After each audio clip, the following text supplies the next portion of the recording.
Un mot de la fin dans lequel je voulais retenir quelques propos qui ont pu être présentés et qui me semblent importants pour clôturer ce débat du Braise. Donc, d'une part, rappeler que les solidarités, que la lutte contre l'exclusion, contre les précarités, les inégalités, nous sommes bien aussi sur des politiques de proximité. Si demain, les élus perdent le lien aussi avec les citoyens. Et c'est ce que l'on constate, plus les élus sont sur des instances hautes au niveau national et plus le lien avec le citoyen est compliqué. On voit bien que rencontrer un habitant lors de sa permanence de conseiller départemental, de conseiller municipal ou lors de toutes les actions en proximité en lien avec les associations et même avec les syndicats ou les différentes ONG qui œuvrent sur nos territoires, c'est aussi tout ce lien-là qui est un lien d'extrême proximité et qui permet d'adapter aussi des dispositifs et des politiques publiques au plus près aussi des attentes des citoyens, des citoyennes et de celles et ceux qui sont les plus fragilisés sur nos territoires. Je crois que la Bretagne, elle a montré sa capacité à agir. Je rappelle que le taux de pauvreté en Bretagne est le plus faible de France, donc on a une vraie capacité à agir. Je ne dirais pas que ce sont nos politiques exclusivement et nos orientations politiques de gauche qui ont peut-être qui permettent d'aboutir à ce bon résultat, mais en tous les cas, certainement qu'elles y contribuent fortement et que toutes les actions portées en proximité permettent d'arriver à ces bons résultats. Moi, je voulais mettre l'accent aussi sur la capacité d'initiative des territoires. On le voit, c'est l'expérience de Sandrine Berthier sur Territoire zéro chômeur de longue durée. C'est ce qui se passe en Ille-et-Vilaine. C'est l'action d'ATD Carmonde aussi pour porter ces démarches. Et c'est tout ce que mènent sur un champ plus économique les entreprises intermédiaires, les entreprises d'insertion qui œuvrent vraiment au plus près des personnes qui en ont le plus besoin pour retrouver leur dignité, notamment au travers de l'emploi. Je voulais évoquer aussi, parce que c'est vraiment ressorti très fortement dans le débat, toute la dimension coopérative aussi de la lutte contre les exclusions, de la lutte contre la pauvreté.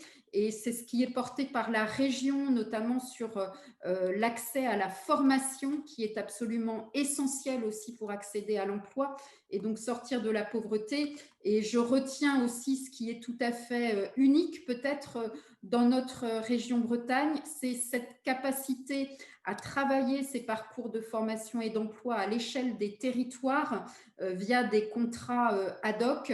C'est aussi la capacité à travailler dans un cadre de quadripartisme, comme l'a bien théorisé la région Bretagne, en lien avec les organisations syndicales d'un côté, l'État d'un autre côté, donc la région bien évidemment, mais aussi les représentants de salariés qui savent eux aussi dans leur filière et à l'échelle des filières les dynamiques ou en tous les cas les compétences qui sont nécessaires pour conforter les filières économiques.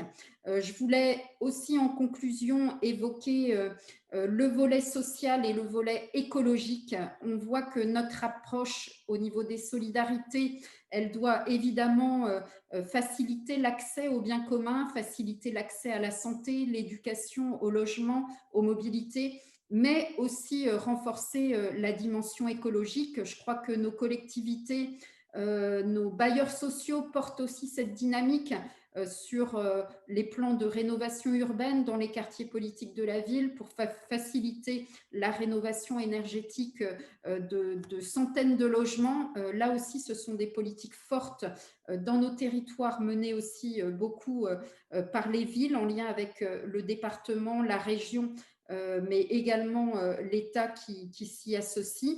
Et Laurent Porel nous évoquait aussi toutes les filières d'emploi possibles et développables autour du réemploi, du recyclage, voilà comment on peut aussi, dans la filière du bâtiment, développer des formes de réutilisation aussi des déchets du bâtiment qui, au lieu d'être enfouis, pourraient sans doute être employés, mais tout cela, évidemment, cela demande de la main-d'œuvre et parfois le petit coup de pouce qui va permettre de développer des activités en ce sens.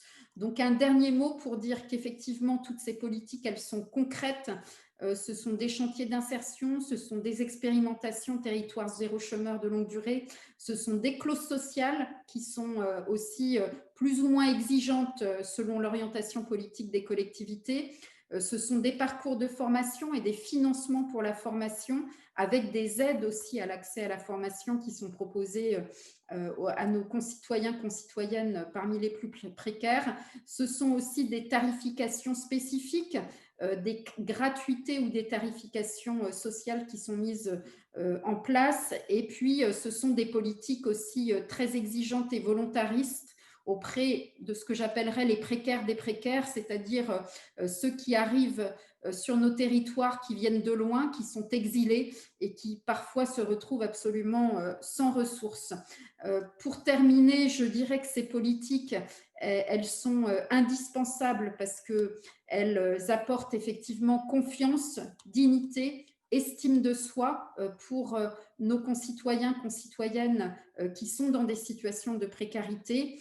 Et effectivement, nous avons aussi l'objectif de faire en sorte de construire des politiques publiques ou de soutenir des projets qui permettent aussi de retrouver une forme de pouvoir d'agir auprès de ces citoyens, citoyennes les plus éloignés afin qu'elles retrouvent la dignité et qu'elles retrouvent aussi l'envie de faire pour le collectif, mais aussi avant tout pour elles et pour faciliter leur parcours et leur évolution dans notre société. Donc voilà ces quelques mots